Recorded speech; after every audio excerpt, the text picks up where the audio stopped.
Hello students, आज हम standard 11 physics में चैप्टर 6 का एक्सरसाइज 6.5 करेंगे।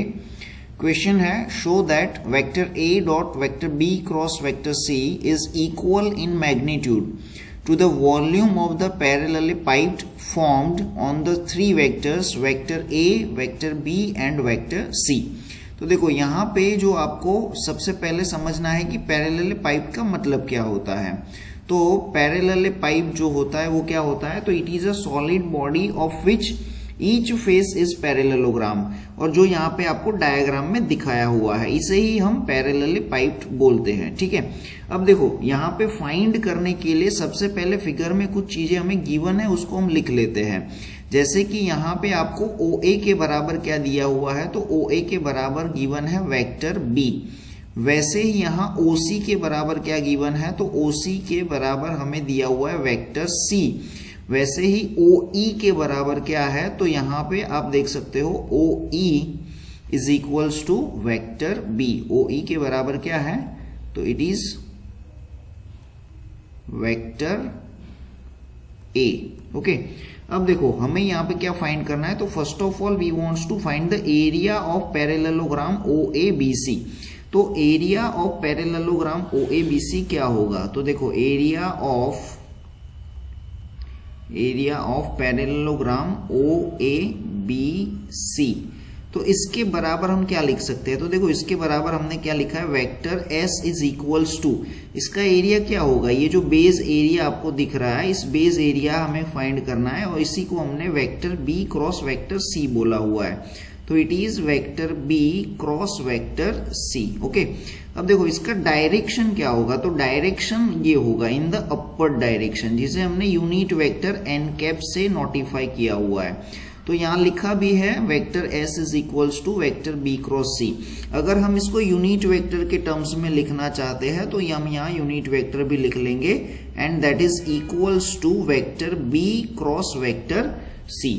ओके, अब देखो यहाँ पे अगर हमें मेंशन करना है तो हम मेंशन भी कर सकते हैं कि यहाँ n कैप जो है ये क्या है, तो n cap is the unit vector. n cap क्या है, तो it is a unit vector, और ये क्या इंडिकेट कर रहा है, तो इट इंडिकेट्स द डायरेक्शन। ये क्या इंडिकेट कर रहा है, तो इट शोज द डायरेक्शन। दूसरा यहाँ पे डायग्राम में आप देख रहे हो एंगल थीटा, तो ये जो थीटा एंगल है किसके बीच का एंगल है, तो यहाँ पे आप एंगल थीटा देख सकते हो, that is the angle between vector A and vector S। तो theta is the angle between, theta ये क्या है, तो it is the angle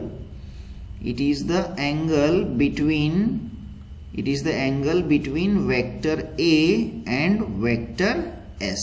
okay, अब देखो हमें यहाँ पे क्या फाइंड करना है, तो सपोज हम यहाँ पे लिखते हैं वेक्टर A डॉट, हम लिखते हैं यहाँ पे vector A dot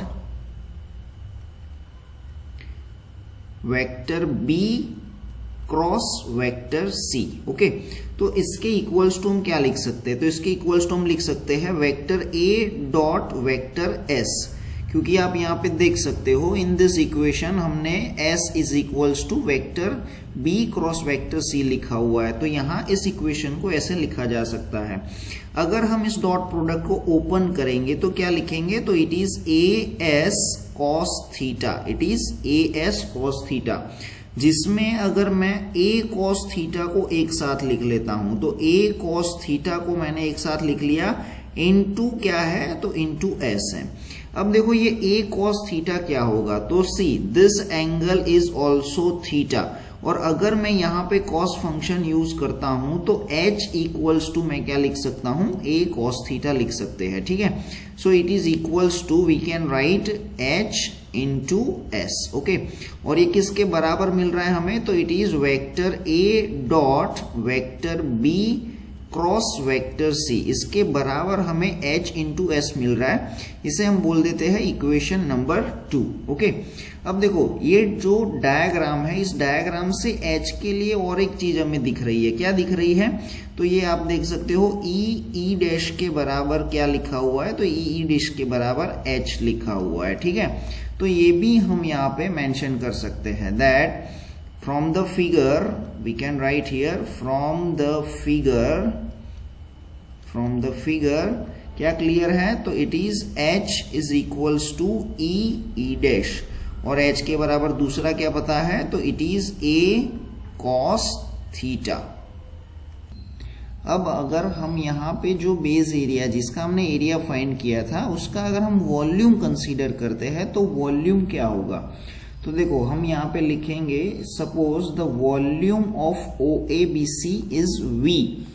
from the figure हम अगर यहाँ पे लिखना चाहे तो हम लिख सकते हैं सपोज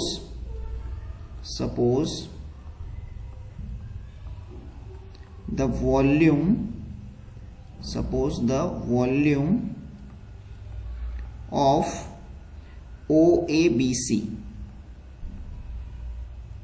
तो OABC के लिए वॉल्यूम क्या हो जाएगा? तो इट इज V, और इसके बराबर हम क्या लिख सकते हैं? तो देखो डायग्राम से अगर हमें इस बेस एरिया का वॉल्यूम लिखना है तो इसका वॉल्यूम क्या हो जाएगा? तो it is S into H। इसका वॉल्यूम क्या हो जाएगा? तो इसका वॉल्यूम हो जाएगा S into H। Okay, let's say this is the equation number 3। इसको हम इक्वेशन नंबर दे देते हैं 3। अब देखो इक्वेशन 2 एंड इक्वेशन 3 में राइट साइड में हमारे पास क्या है? तो यहां पर भी h इंटू एस है और यहां पर भी h इंटू एस है। तो अब हम इक्वेशन 2 एंड इक्वेशन 3 को कंपेयर करेंगे। तो we can write the next step that let's compare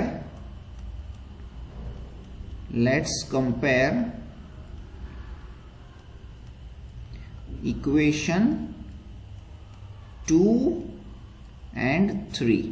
अगर इक्वेशन 2 एंड 3 को कंपेयर करेंगे तो क्या पता चला? तो देखो यहाँ पे क्या है, इसके लेफ्ट साइड में vector A dot vector B cross C, that we can write here vector A dot vector B cross vector C is equals to, इसके लेफ्ट साइड में क्या है? तो इसके लेफ्ट साइड में है वॉल्यूम, जो कि हमें इस क्वेश्चन के अंदर प्रूव करने के लिए बोला हुआ है। ठीक है, तो हम यहाँ पे फाइनली लिख सकते हैं that hence it is proved. Thank you.